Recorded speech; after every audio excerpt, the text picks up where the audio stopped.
At some point in your life, money will disappear. Not because you spent it. Not because you were careless. But because the system quietly decided it was worth less. You won't get a notification. No alert. Just the realization one day that everything costs more, borrowing feels heavier, and time itself feels more expensive. That's not an accident. That's how modern finance works. And right now, every part of it is under pressure.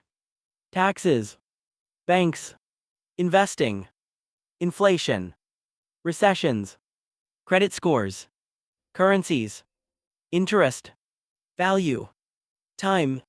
These aren't separate topics. They're one machine. And you live inside it. This matters now because, for the first time in decades, all the levers are moving at once. Interest rates rose faster than most people have ever experienced. Inflation rewrote prices without rewriting paychecks. Debt climbed to levels that only make sense if nothing ever goes wrong. Something always goes wrong. So let's slow this down. Not with theory. With the story the system doesn't advertise. Start with taxes. Most people think taxes are simply the price of government services. Roads, schools, defense. That's only half the truth.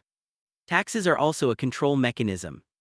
They determine how much money stays in the economy and how much gets pulled out. When governments spend more than they collect, they borrow. And borrowing creates money-like promises that didn't exist before. That borrowing doesn't float in the abstract. It flows straight into banks. Banks don't store your money like a vault. They reuse it. Your deposit becomes someone else's loan. A mortgage. A business credit line. A government bond. This is where interest enters the story. Interest isn't just a fee. It's a time tax. It's the price of pulling money from the future into the present. Low interest rates tell the system, relax, tomorrow will be bigger than today. High interest rates say, be careful, the future is uncertain. For years the message was relax. Cheap money flooded everything. Homes, stocks, startups. Prices rose not because things improved, but because money got cheaper. That's the first uncomfortable piece of math. When interest rates are near zero, risk looks invisible. Then inflation showed up. Inflation isn't prices going up. It's money shrinking. A quiet erosion of purchasing power. When your money buys less, something else is gaining value. Usually assets. Land. Dogs. Things owned by people who already had money. Inflation punishes saving and rewards borrowing. At least at first. Then interest rates rise. Now borrowing hurts. Mortgages reset. Credit cards bite. Governments feel it too because old debt suddenly becomes expensive to service. This is when credit scores stop being boring numbers and start acting like gatekeepers. Your credit score isn't a measure of responsibility. It's a measure of predictability. The system doesn't ask, are you smart? It asks, will you behave the same way you did before? Miss a payment and your future becomes more expensive. Not morally. Mathematically. Higher rates. Lower limits. Fewer options. Zoom out and this logic applies to entire countries. Currencies run on trust. Not gold. Not strength. Trust. When investors believe a country can manage its debt, its currency holds value. When that belief cracks, money moves fast. That's why inflation scares central banks more than recessions. A recession is painful but contained. A currency collapse spreads everywhere at once. So they raise rates. Slow spending. Trigger layoffs. On purpose. That's the irony. Recessions aren't always failures. Sometimes they're breaks. They cool demand.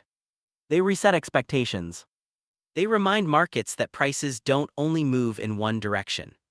But here's the quiet problem. Debt doesn't reset easily. Households, corporations, governments, everyone borrowed assuming growth would always outrun interest. That works until it doesn't.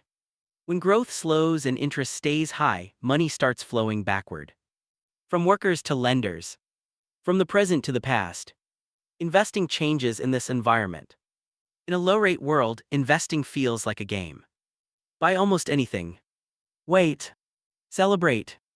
In a high-rate world, investing becomes a competition with time itself. Why take risk when safe returns suddenly exist? That's why markets shake when rates rise. Not because companies are suddenly worse, but because patience becomes expensive. And patience is everything.